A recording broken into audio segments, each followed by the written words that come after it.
So I've ordered this in-ground basketball system from AllDirects, a 55-inch system, and I've pulled it all out. And one of the first things that I do is check that all the parts are there and whether or not the parts marry up with the information given to me. So when I went to pick it up from the AllDirect store, which was in Dandenong South, I got 3 boxes. So I got the backboard box, I got the post box, and I got another box here which had some ancillary bits and bobs, including the hoop. So the first thing that I've done is taken everything apart, ticked off everything manually. All the little screws and things came in a nice blue bag. I've separated them all out so I don't lose them into a plastic tub here.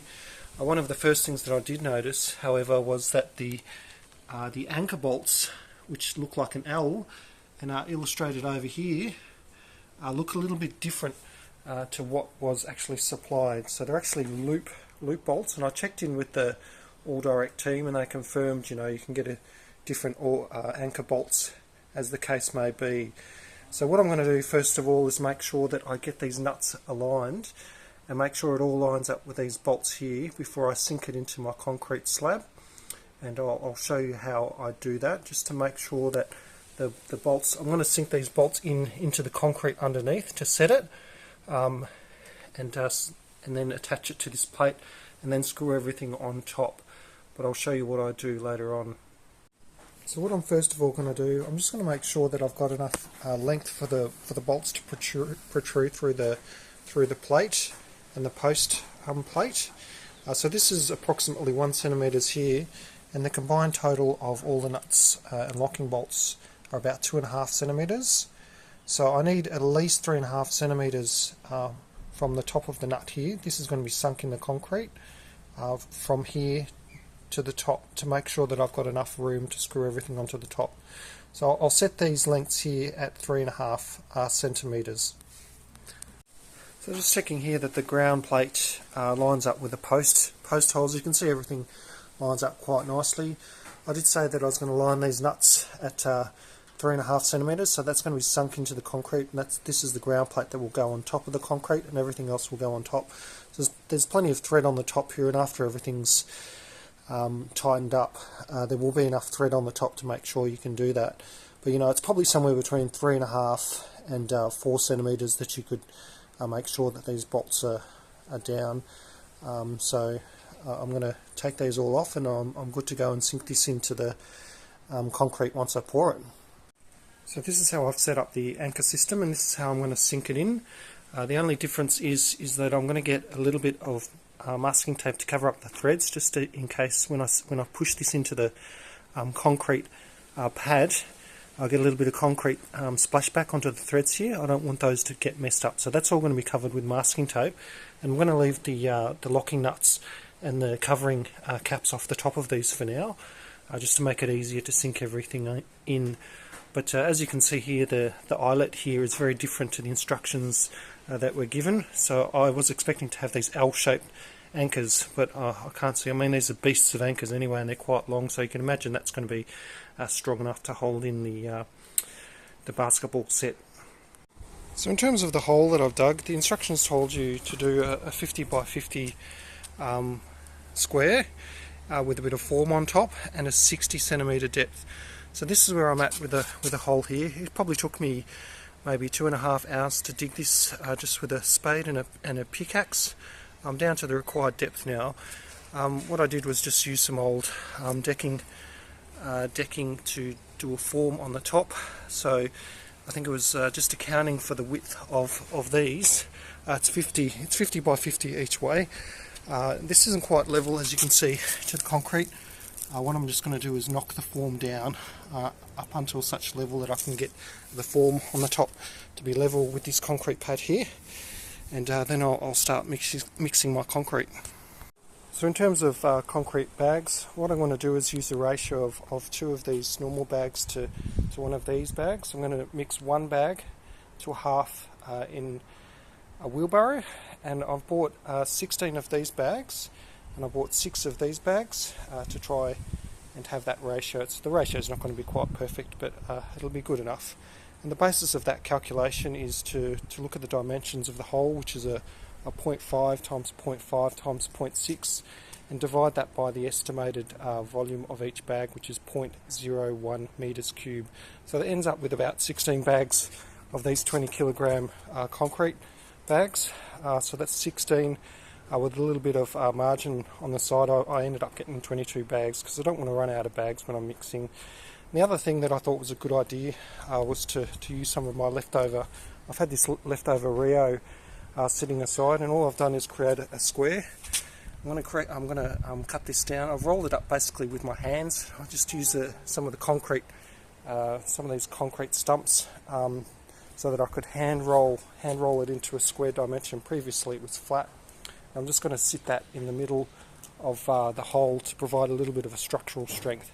So even though they don't recommend that in the instructions, when I was reviewing some of the other basketball installations, they were putting long poles to try and give a little bit extra strength to the concrete pad that gets in there. So I'm just going to provide a little bit of Rio in there to provide that extra reinforcement while I'm at it. So as you can see here, pretty dodgy job, but good enough. So what I did, I just hand bent it using a couple of the concrete stumps as a bit of a lever to bend it up with my hands. It was thin enough to be able to bend it, so it wasn't a super heavy duty Rio that I had there, but quite malleable. And you can see that the height of the actual Rio is 57 centimetres, which aligns quite well with the depth of my hole, which is 60 centimetres. And all I did to get the end off was just to cut it off with a hacksaw. So cutting it off with a hacksaw for each little bit took about 2 minutes of sawing, so not very troublesome. So just a couple of things with the hole. I thought I'd finished, but when I put the 50 by 50 inner form over the top, I noticed that the walls had kind of gone in, so I kind of straightened up the walls and dug it a little bit deeper. I've set my little square Rio in there, and then also when I've aligned my form, I've made sure that from the inner to the concrete edge it's 16 centimetres all along. So when you look at the top down, it runs parallel to the current concrete slab. Just a small gap. The basketball instructions say there's about a 22-inch distance between the hoop and the backboard. So there's only about 14 centimetres here, which will be fine. It'll land on the concrete when it comes through the hoop. So I think it's good, and we're ready to go and pour the concrete. So this is the sorry state of my $80 basketball hoop that I bought from Kmart. It did alright. My son was just learning how to play basketball, so it did alright for a couple of years. But in the recent Melbourne winds, it got blown over and broken. So that's why we're going down the pathway of an in-ground basketball to replace it. Okay, so I'm pretty much set for my concreting job. I've got my ground plate here ready to go. I've got the masking tape over the top. I've made sure that my forming is parallel, and it's exactly 16 centimetres away from the edge of my existing driveway concrete. And I've also centred that square of Rio. Got my bags all over here. What I'm going to do is a 2-to-1 ratio of normal concrete to high strength concrete, which means that I'll need 2.5 times 3 litres each time as I mix through here. But what I'm just going to do is put it into the wheelbarrow. A couple of YouTube examples using a hoe to mix it through to the right consistency. So I'm going to do two plus 1 bags, so 3 bags at a time, and go straight in here, and hopefully Bob's your uncle. What I've done, just to stabilise the forming around there, I'll put a couple of concrete stumps and some pavers there. This is the way I'm going to roll the concrete into it. I just don't want it to move around too much, so see how we go. So after a lot of sweat and afternoon heat and lots of water, this is where I'm at. I sunk the anchor plate in. You can see here that just checking the front of it, it's nice and level there, and I've double checked and triple checked, it's just now sitting. That's pretty good too there. Just checking the other side there in case that lip on the outside is not level. So you've got a couple of flecks of dirt on the pad now, just causing the level not to be quite straight, so it's looking good. So I'm just probably going to cover this up now.